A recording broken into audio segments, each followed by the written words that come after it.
Tiffany, your story focuses on ethnic clothing, and you're focusing on African entrepreneurship in a clothing company in Toronto. So why don't you take it away on story number 3? Awesome. So, I am African. I originate from the Democratic Republic of Congo. And for anyone who truly knows me, know I live, I breathe, and I love the Congo. And although I've never been there, at least not yet, there are so many things about that country that makes me so proud to be who I am. And the Congo molded me into the patriotic African woman I am, truly. And I feel like a lot of it lies within the culture because our culture is super duper rich. And when I was younger, I kind of had a hard time accepting it just because I thought Western culture was better and I wasn't like too exposed to it as I am right now.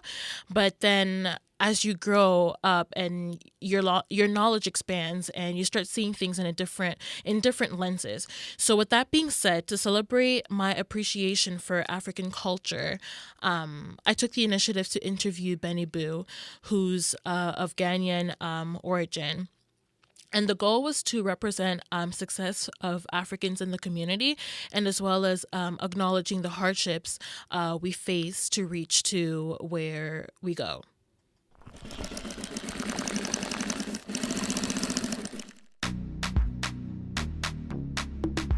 The loud and annoying construction work on Eglinton West does not stop Beni from keeping African divas, men, and children in style.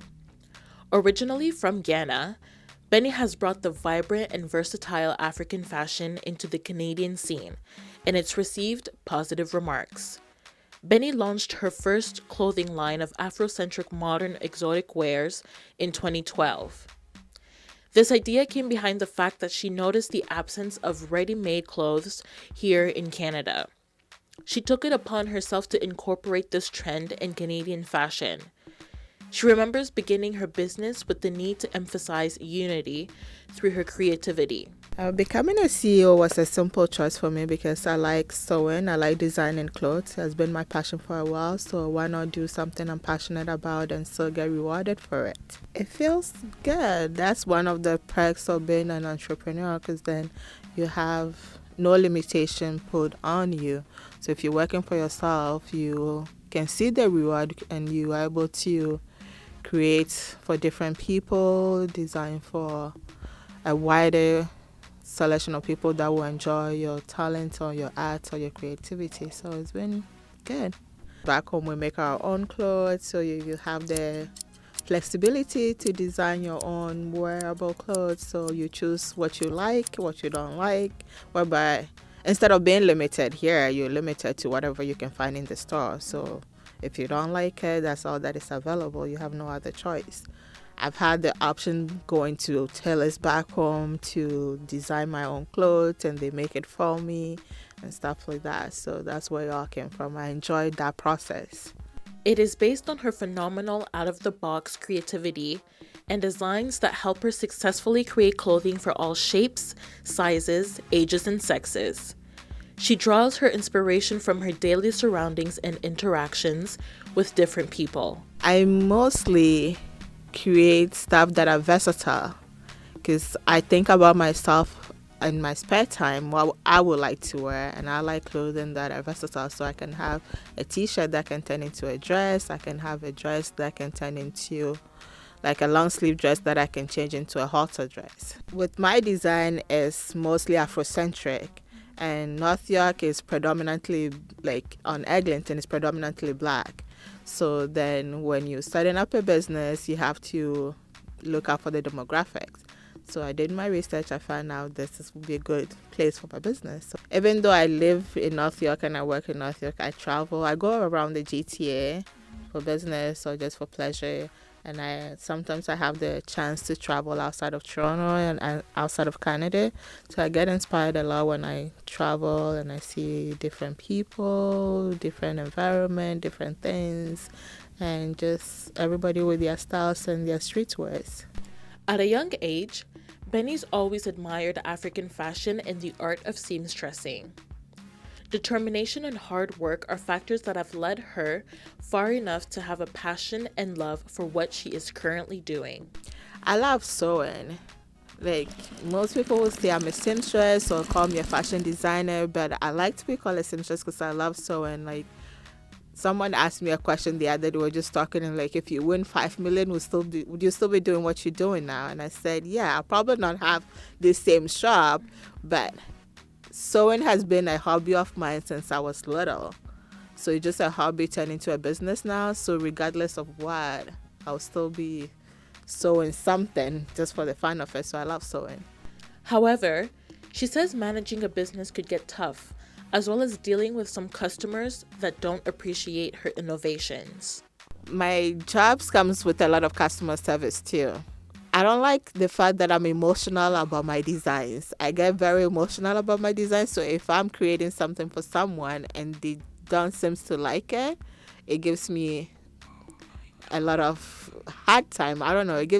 I feel emotional about it because I'm into making clothes for people that loves it. So I have to see that love. I have to see that you like it and you appreciate it. If not, then I'm struggling to make it to be perfect. And that's been a problem of mine. Perfection is not always good. It's never good. Yeah. I could have 10 people be happy, and that one person that is not happy is what is going to ruin my day. Beni has also had the occasion to design clothing for celebrities and does not regret her experience. She has been highly recognized for her work, her numerous successes such as winning Best Designer for the African Entertainment Awards in 2013, as well as being the official designer for Planet Africa TV and Magazine Awards and Gala. Also, she continues to create diverse outfits for the Honorable Jean Augustin, Tracy Melchor, Carolyn Purcell, and founder of Illuminescence e-magazine, May Marie Douai Soa. I used to design a lot for African celebrities that come from overseas to perform here. Mm-hmm. So when I started, it was a good exposure and I had a lot of fun with that. So then I get to go to different events, meet different people. So that was good. And in Canada, Toronto, I've had quite a few, if you call them celebrities, wear my designs. So that's been good. It's been good for the business and it's been good for my confidence in terms of fashion. Is a very competitive industry. So if you have celebrities loving your work or loving your art, it's definitely a bonus. Beni will continue to represent her heritage through the fashion industry as it continues to flourish. Wishing you all the best, boss lady. With our new collection, it's going to be a wide variety, so we're trying to diversify. So it's not just limited to, well, I do have other races and cultures wearing my design now, but I want it on a broader scale. So we're going to be diversifying. So that's the future of it.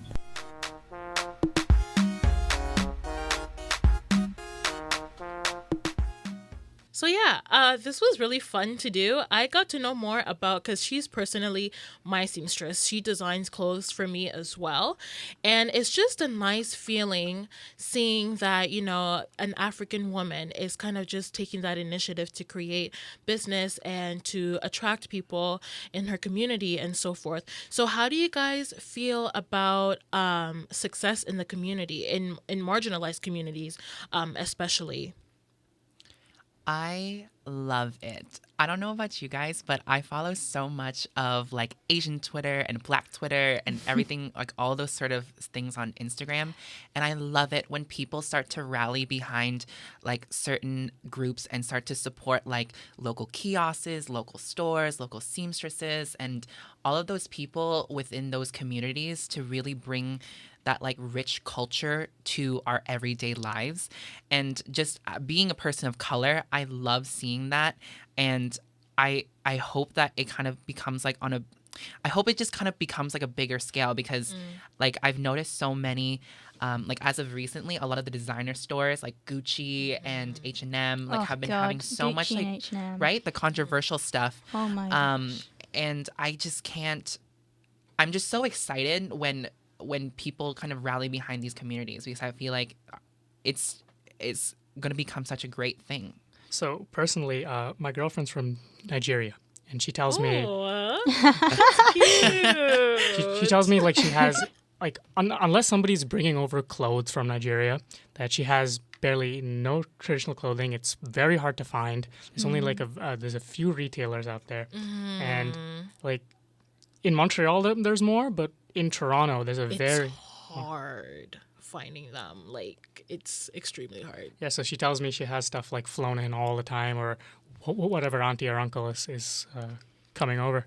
See, you think that would kind of wake up people in the fashion industry and let them know, like, there's obviously a market for these kind of things. And you'd think that would kind of spur something on, but definitely, I agree with all of you, like, diversity is just so essential, like, filling that need for minorities. It's just so important for the culture and to just provide this kind of area of fashion that suits everyone, is available for everyone. Just to add on to what Shakira was saying, like my mom literally has like so much African fabric like at home, and she just has a really hard time finding the right seamstress to kind of like tailor the right clothing for her. So she always, like, whenever someone's going back home, like she'll give a piece of fabric and be like, and take the measurements and stuff, and then the person back home would do it. But then when her friend comes back with the fabric, it doesn't sometimes fit her or doesn't meet up to her expectations. So yeah, like I feel like just expanding this kind of industry like around the community and around people for it to be accessible for them is so important, and just to create that sense and environment of diversity is also really needed around here. Yeah, and I think coming off of the point about like people sending stuff back home, like I have to do that so often.